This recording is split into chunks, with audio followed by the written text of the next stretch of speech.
Okay, my friends, this is a brand new human, and actually all creatures have these latches. I call it the Spurlock, that attaches every body part to another body part. This is a lung. You see that spot right there? And that spot right there? Look back here. That's a tube. That's a tube running to that spot. This tube here, I believe, runs to this spot. Now there's a third tube, and there's a red spot down here, which I believe is blood. These two are from the lymph system. You see the different color? This is reddish, and this is like a darker color. That's indicative of blood, but I don't believe this is blood. Now we need to do some research on this, because this is not known. This is unknown at this point in medical history. They don't know about this. This latch holds the organs in place. Now they know that they're held in place, but I don't believe they understand the fluids pass strictly through this one layer. They're called interstitial fluids, and that's the layer that has been recently found, which is the interstitium. And it's a fluid-filled highway, and these are where those fluids go. Okay, so what am I claiming? Well, I'm claiming that virtually every body part, this is just a piece of meat, basically, with the Spurlock on it, and here's the two little dots. I'll come in here and show you those.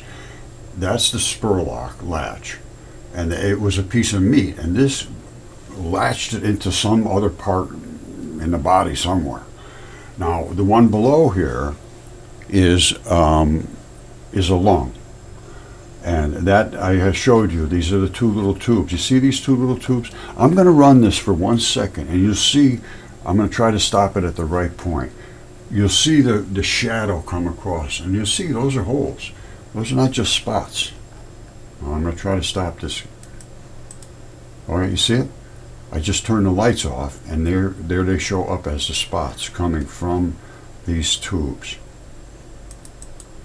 You see it? That's not an accident. Those are there because they send fluids. All right, and then I look away from that. Hold on. Now, up above, you see that one up above? You see the two little dots there? Let me come down so that you can actually see it better.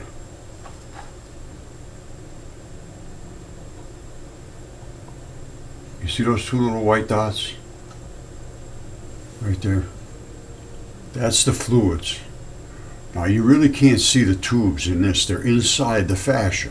But the fascia is one giant sheet. It's a sheet that covers the entire body. Now right back there is what I'm calling the Spurlock, which is where everything just latches right in. You see all this strappy stuff? Well, this is not the anchor. This is the transfer. The anchor of the organ, which in this case was a piece of meat, is right there. And then it goes back from there, and then this turns into the thin fascia that coats everything, all the, in this case, muscle. All right, but that's the fascia, and where it comes down to the latch, that's the lock right there. And that is tough, tough, tough. And that also is, if I could show you a shot, you see it? There's a dimple there. You see how the bump comes over the top? This right here is locked right in. It's a latch, and it is tough. And that's the spot you spit out when you from where the end of the meat comes together. You're going to have one of these locks, and you try to bite into it, and it's nasty. You spit it out. That's the Spurlock, the nasty piece on a piece of meat. Well, okay, my friends, here's what I want you to look at extremely carefully. This is what I call the Spurlock. Now, there's two chicken breasts there. You know, it's a full double-sided, what the chicken has, that the breasts are together. Now, they're each one of them coated with their own individual network of fluid-filled highways, which is the fascia. Then it comes to this really fibrous place down here at the bottom, where it collects all the fascia together and brings it down to the Spurlock. Now, here's where it comes to paying attention to detail. All right, let's look at this extremely carefully. We know there's two little dots in the end here to transfer the fluids. That I have shown you without any question. Now, here's what I'm looking at. I believe it's probably that tube and this tube, or I'm not sure exactly, but I also see this red spot. Now, what I have seen on the Spurlocks is there's two dots, and then there's a red spot along with it. And I never could understand the red spot, but apparently this must be it coming down. And coming down, maybe this is one of the side of the Spurlock and this is the other, I don't know. Coming into one piece. Most of the chicken breast itself is two pieces, but maybe it's coated all in one big fascia, I don't know. I would assume this would be one big bag of fascia and this would be one big bag, but they are totally together, so maybe it's just one big bag wrapping everything. These are things that have to be understood, but more simple is a lung, because what I'm showing you is lungs. We can see there's one tab coming down with the lung, there's the two dots, and then I saw a red spot there, so I'm gonna think that maybe that red spot is also transferring over for some reason, because that's not normally, the blood does not work within the fascia. Blood is a whole different fluid. The fascia fluids are lymphatic fluids, lymph fluids. They're a really very, very, very fine fluid. It carries ribosomes, it carries bacteria, it carries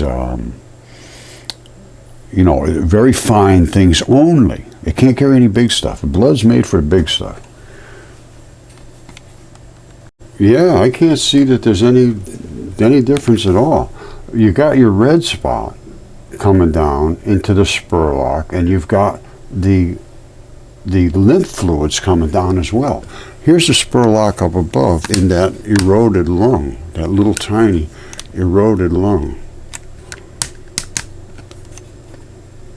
You see that down the bottom? These are the two spots, and there's the red one.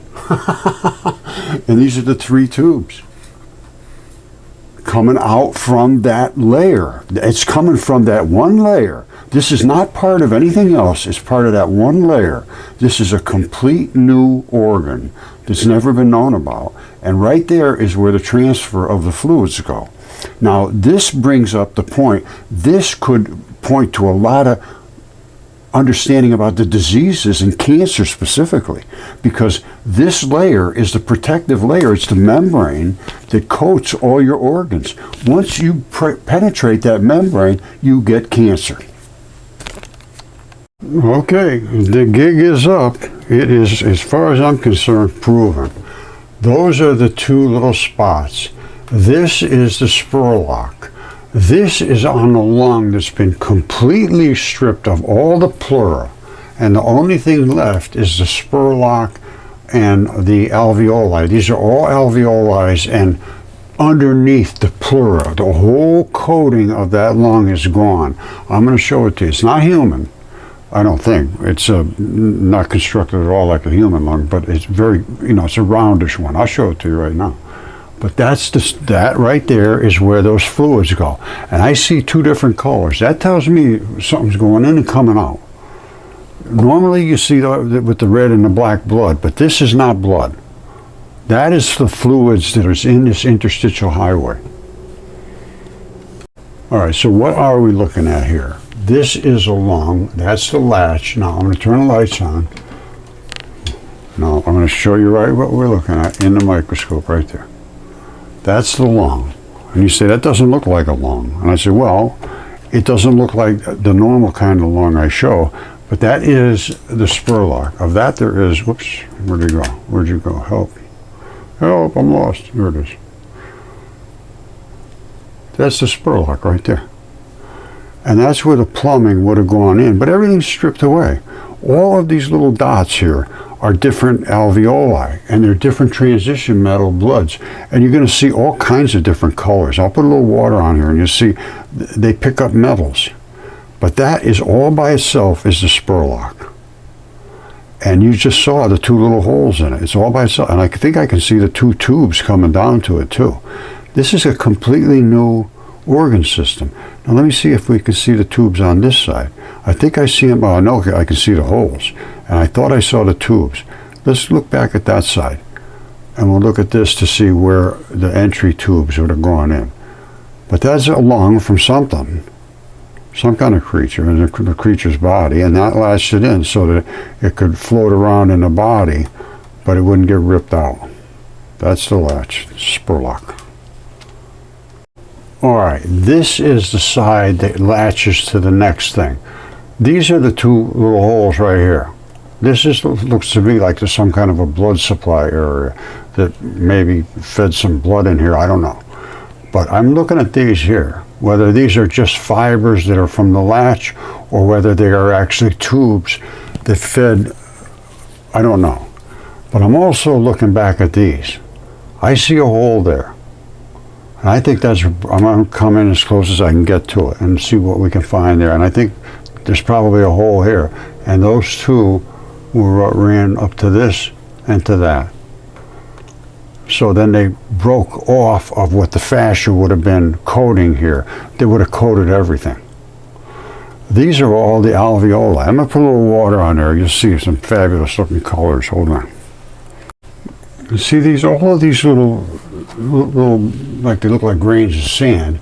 They're all little crystals, and they have formed inside the cavities. They're the alveoli.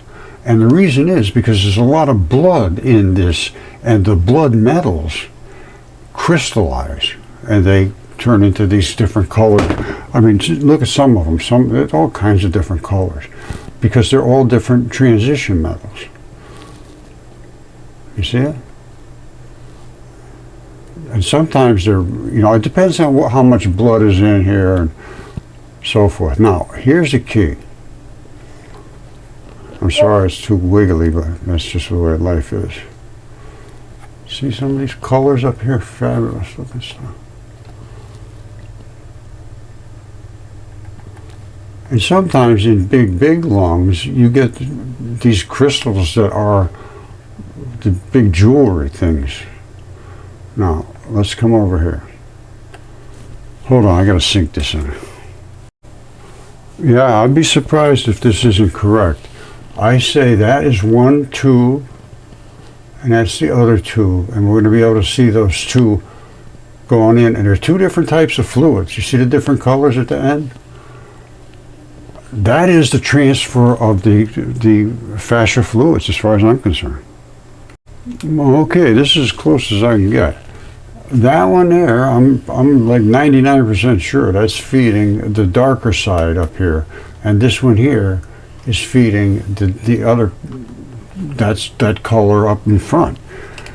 And if I can move it here, I don't know if I can.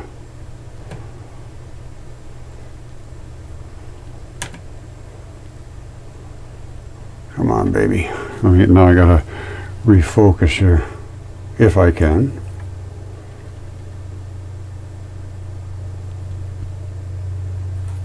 We're just about at the tip. Right out here at the tip is where they end up. So here they are, going from here out, and that's this one. And this one is going from here out, and that's this one right here. Let me see if I can focus a little better.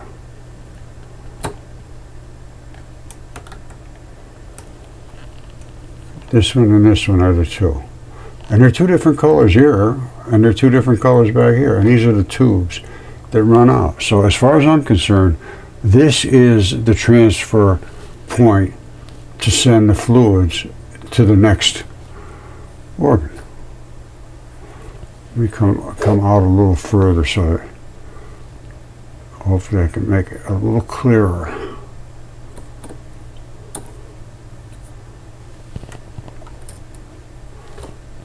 It takes time, my friends. It takes time. Here's the two tubes. Here's where they end up going here and here.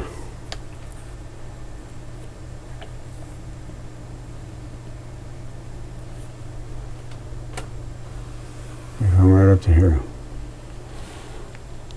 And like I say, that's got to be a little bit of blood coming down for that there.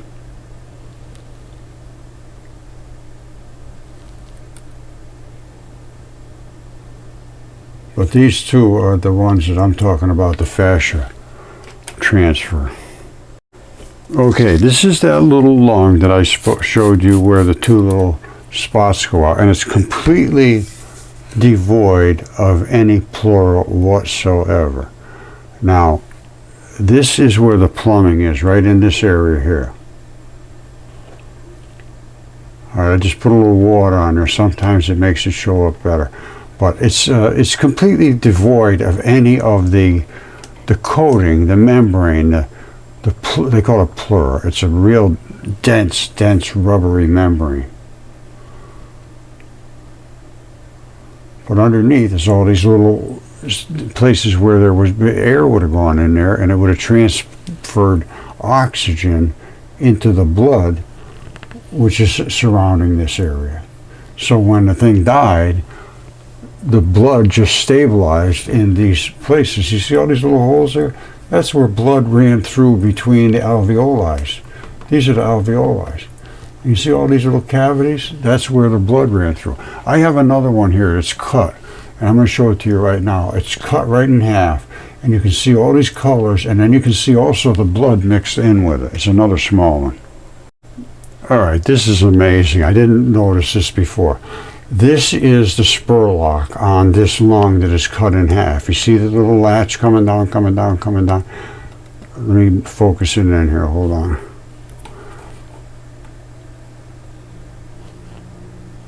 Hold on. Let me back it out.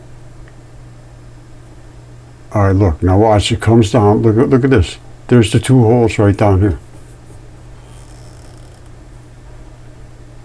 There they are right there at the very tip of the Spurlock. It comes down, and so it's hard to see. But there it is right there.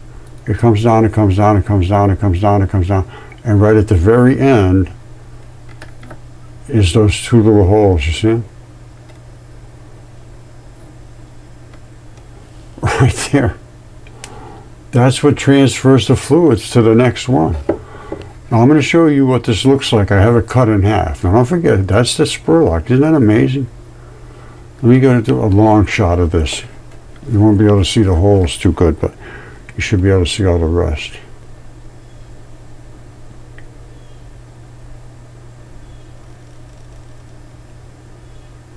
All right, there it is right there. Let me turn the lights down.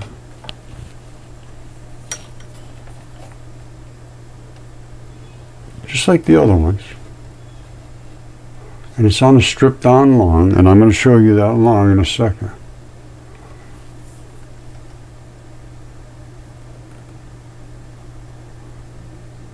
There it is. That's that latch. And it came down, all the way down, all the way down, and it came over the top down here. And the holes were right up in there. Now let me see if I can show them to you, because they're just absolutely flawless if you get it in the right spot. Let me back up out of here. All right, now I'm going to move it by hand and see if I can bring it up to where you can see them, right at the tip. See them right there? There they are. That's right at the tip of the Spurlock. You see it? Comes down, and there's the two little holes right at the very end. All right, oops. Right there. And this thing is extremely eroded. Now, I'm going to go to this side here, which is the cut side. Now, let me back up out of here and show you some cool colors. All right, you see the colors in here?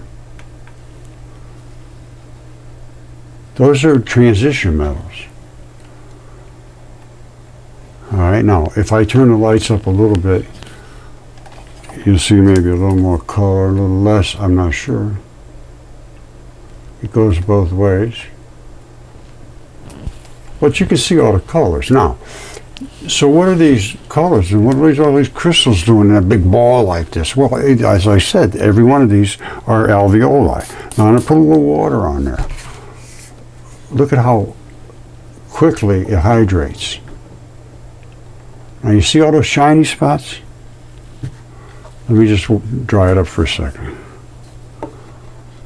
All right, you see all the shiny spots? That's polished crystals. Well, after I cut it, I polished it. Well, how come this isn't shiny and that isn't shiny and that's not shiny, not shiny, not shiny? What's going on there? That's blood. That's where the blood moved through here.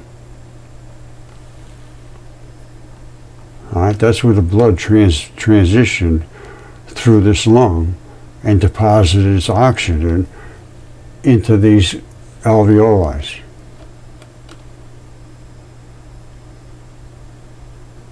And this is the outside of the lung.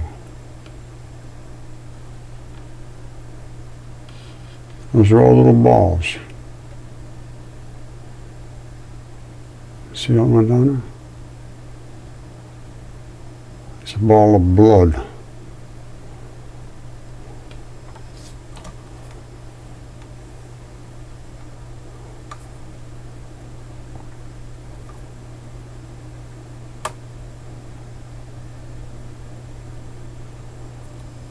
Looks like a little duck head.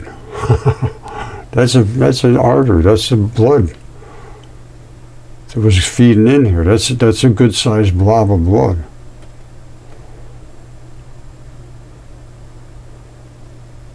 But mostly it's going to be this stuff here, which is the crystals, and in between is the blood. Okay, this always takes a little while, so let's see what we get, if anything at all. I can see it bubbling like crazy already. Look at that. Look at that. Look at that. Look at that. Oh my goodness. It's just sweeping through there with blood. Look at that.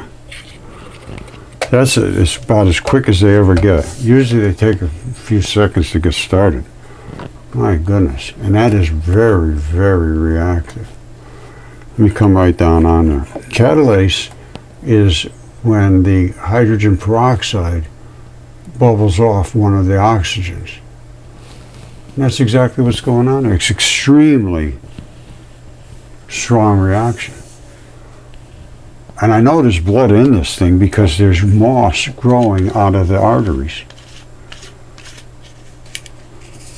And of course it's a heart, so you know, I mean, there's going to be a ton of blood, and you can see it right there. Now I'm going to take one more shot showing you the arteries, and then we're probably going to close it up. Hold on. All right, I'm going to tip it up on its side here, where the moss is. Well, you know what? Let me put it in the jig. Hold on. You see that? That's that heart I was just showing you, where I had all that catalase reaction. Well, this is moss growing out of that same heart. And here's where it's growing out of, is the aorta and so forth. And I have never put water on here. It's been in here probably 10 years just laying around.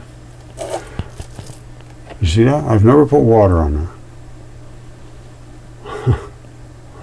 This is the kind of moss that grows out of blood, and I don't know why.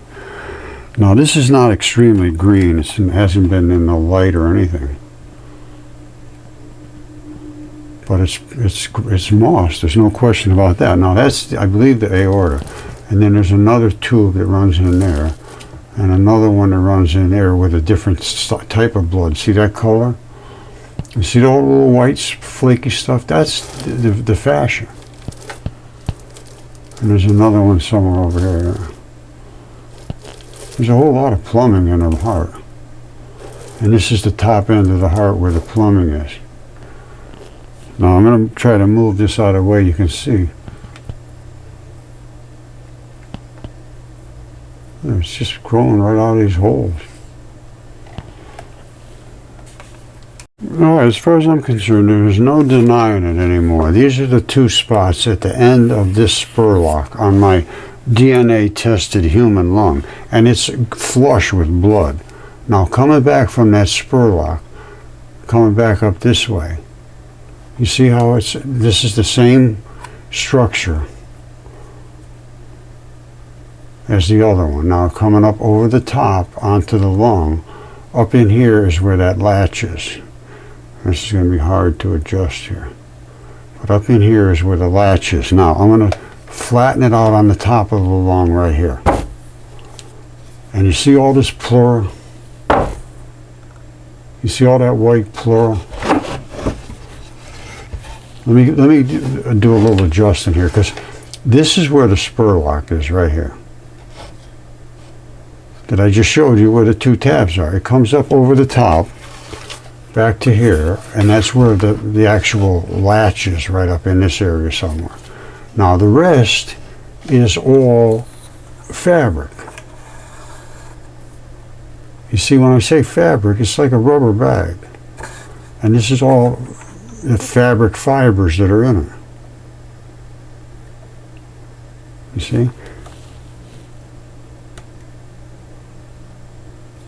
And they pull and stretch with those balls. There's little straps between everywhere. And that's how you can open up and come back and stretch back and forth this way and that way. I don't know if you can see them or not, but all these little balls are the anchors, and then all these little fibers can pull and come back and pull and come back as you breathe. That's what it's all about. All right, and this thing is saturated with blood. You see that right there? I took blood out of here. I drilled a little hole in here. I took blood out of there and sent it off to get it tested for human DNA, and it was. And it was an expensive test. It was PCR DNA. I did this back when it was the first one ever done.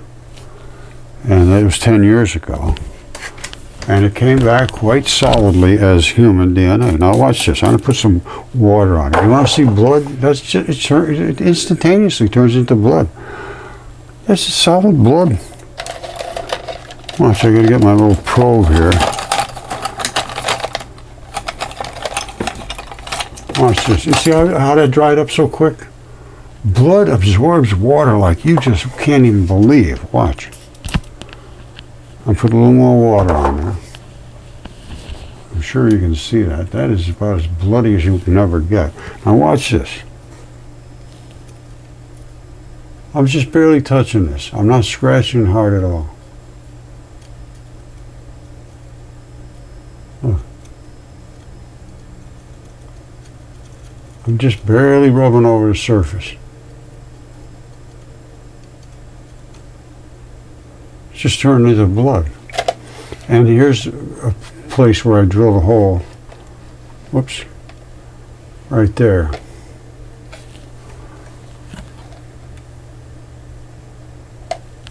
And watch this.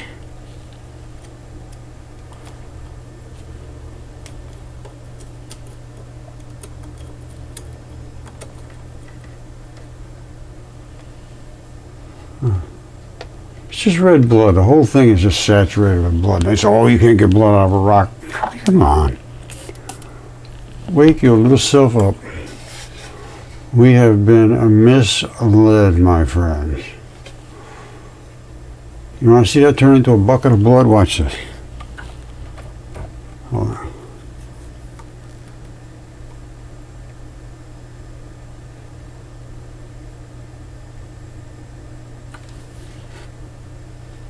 Watch down in there.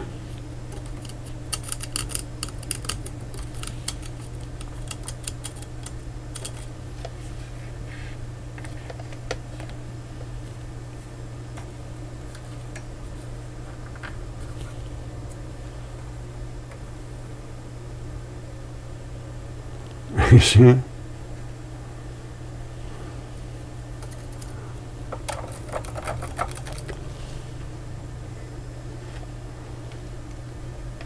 It's now a little bowl full of blood.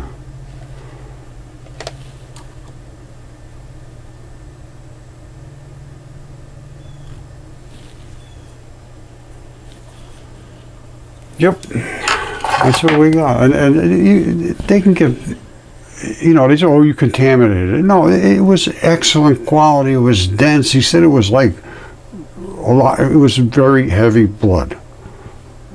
All I did was drill into there, take a sample. You got to drill down and get everything off the surface, and then drill another little depth and take that particles and send it off.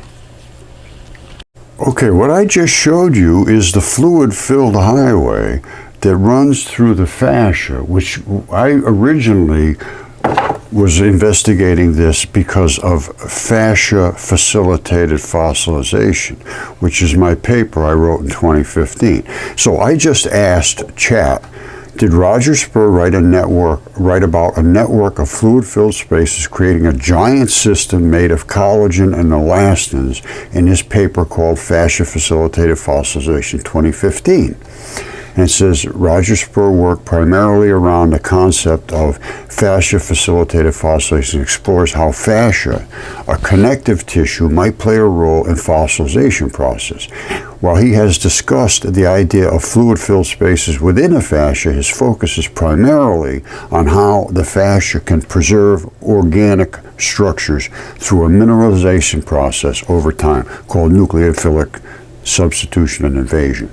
The concept of a giant system made of collagen and elastin relates to the role of fascia as a continuous network in the body, which is central to Spurr's ideas about the preservation of organic tissue, because it's everywhere and it preserves everything.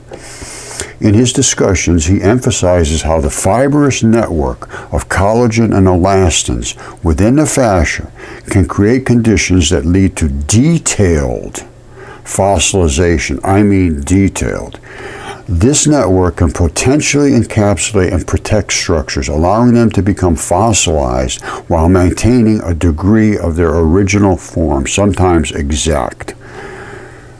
However, whether he specifically describes it as a giant system made of collagen and elastins in his 2015 paper would need direct reference to that paper for precise wording, which I have. It says, if you have access to the paper, we can review it for exact terminology. I don't know how you get them to review it, but here is the paper.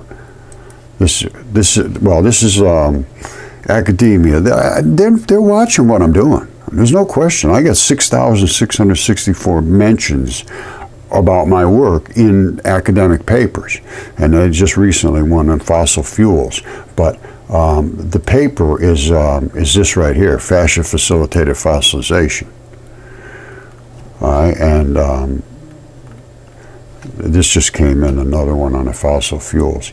Now, this was from 2015. So what did I say? A giant system, what is it?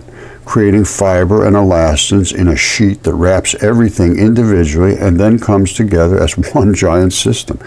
So how do you get this over to ChatGPT to have them understand? But this is what I studied this. Now this goes 10 years ago. This is 10 years ago. So I've been studying it for years before that. And I worked with some people all around the world. Werner Klinger from the University of Ulm and Gil Hedley, who has his own laboratory and does autopsies, and I mean, I worked with it. The only people that knew about fascia, it was almost totally unknown. All they called it was fuzz. As a matter of fact, I talk about it here. It says, right, fascia was thought to be mere packing material. That's what they told me, and the reason, that stuff is nothing, don't worry about it, it means nothing. I said, no, it means something. Virtually inert. It has long been ignored as a subject of research. Recently, however, new equipment allows viewing of the fascia as it does its job. We can actually watch the little buggers going in and out, creating ribosomes and everything else. It's absolutely amazing. But nobody pays attention to this stuff. So anyway, that was my paper from 2015. So that's my proof. All right, see this here? This is in 2018. Meet your interstitium, a newfound organ. It says down here, scientists discovered the new organ, which consists of fluid-filled spaces, the fluid-filled network in the body's connective tissue, including the skin's, so forth, which is the skin. And guess what? These are wrinkles in skin. And what causes wrinkles? The fascia. Fascia gets constricted and it pulls together. These are these little balls down in here. They still don't understand it. The only thing that really is the important part here is this white line here. That is where the fluid runs through the entire body. You can penetrate this part of the skin. That doesn't hurt you at all. That's just stuff that sloughs off. But once you go through this layer, now you're into where your body will feed a tumor. You don't feed anything out here. That just falls off. Once you go in, you're in trouble. So this is your protective zone. That is literally your immune system. And I showed you coming through these fascia latches. This is the fascia. You see that white stuff? Same white stuff as this. And so it surrounds every organ in your body, everywhere. All your muscles, all your tendons, your ligaments, your bones, they all have this coating around them that says, I stay in there, you stay the hell out. Well, if this thing doesn't work, in it comes and you get cancer or some invasive disease. Let me just show you something. Let me just show you what Chad has to say about cancer and invasive. Well, let's see what they have to say. I don't know what it'll say because I haven't looked yet. All right. Everybody knows about the fascia. It's always been understood. That's what makes you tight, and you can't move fluidly because they're all balled up. Now, so they know about that. This is connective tissues, collagens, elastin, maintain the shape, integrity of organs, and all that. Well, it also surrounds them. And you got to have flexibility and communication. Now, this is something new. They're talking about being able to communicate, because I did mention that in my paper. It could be a fiber optic network communication system. It touches every cell. Now, the interstitium also plays a role in immune responses, absolutely, facilitating the movement of immune cells through tissues. Well, immune cells, what you need is ribosomes. And that's where they go through this system. It has recently gained attention, due to its potential role as part of the body's largest organ system. That's the paper in 2018. It's the largest organ in the body, and it is one huge system, as I said in my paper. It's linked to the lymphatic system, absolutely. Now they're understanding that's where the lymph fluids flow through that white layer I showed you. It might be crucial in understanding how certain conditions like cancer spread through the body. And then I just said, did Roger Spur write about the fluids fill spaces? And yes, Roger Spur, an independent researcher known for his unconventional ideas about geology and biology, has discussed the idea, so forth, and on and on. Now, this is not they didn't miss this. They just are dismissing this as the importance that it has. And I've been reporting on this for 10 years now. I knew about this 10 years ago, and I cannot get anybody on mainstream to discuss this. And we need to know what is in that fluid-filled highway. And is it separated, and are they the same in each organ system? Because if you take your organs, just look at this. These are your organs in your body. And your bones, marrow, everything. Every single thing is separated from every other thing. You can't have this stuff mixing in with your kidney juices, mixing in with your pancreas and your heart and your liver and every single one of them has its own bag. Well, how many organs and so forth are there? How many different types of cancers are there? They're all different. When you get cancer of the kidneys or cancer of the liver or cancer of whatever it is, that's an invasion of that specific membrane. I would suspect, wouldn't you? All right, just think this through logically. As I said, every single thing has its own membrane, or like a plastic bag surrounding it. There's more than 100 types of cancers. Why 100? Each typically classified based on the organ that was invaded, or the tissue that was invaded, which they start, or by the type of cells which are invaded, because everything has a membrane. Even your red blood cells have membranes. So if it invades the cells, if it invades the organ, if it invades the tissue, you get the cancer. The major categories are carcinomas, the most common type of cancer arising from the epithelial cells. Listen to this, that cover internal and external surfaces. Anything that's covered with that surface, if it comes through, lung, breast, colon, prostate, all of these things. That's why I say this is the most important layer in your body, I believe, and it's now starting to be understood that way. And why is it most important, and what keeps it from having the invasion come through? Well, I have an idea about that too, and I'm pretty certain it's correct, which means that you have to have the correct enzymes. And the only way you have those enzymes is to have the ribosomes that create the enzymes. And the only way you can get the ribosomes is from a bacteria. We have thousands and thousands of species of bacteria in us. And if some of those are missing, we're not going to have the enzyme that's supposed to exist in that layer. Okay, my friend, I have a problem with ChatGPT. It is wrong. Bacteria create enzymes. Yes, bacteria are living cells in our bodies, thousands and thousands of different species, that produce enzymes, making them factories that create these complex chemicals.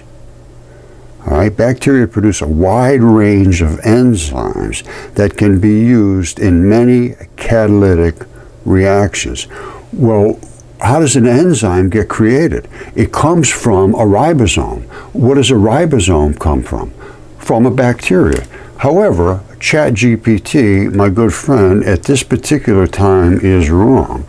It says bacteria produce their own ribosomes for their own use.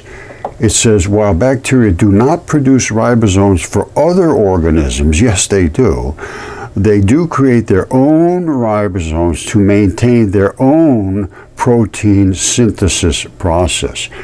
It goes way beyond that, chat, my friend. You need a little help on this one, buddy.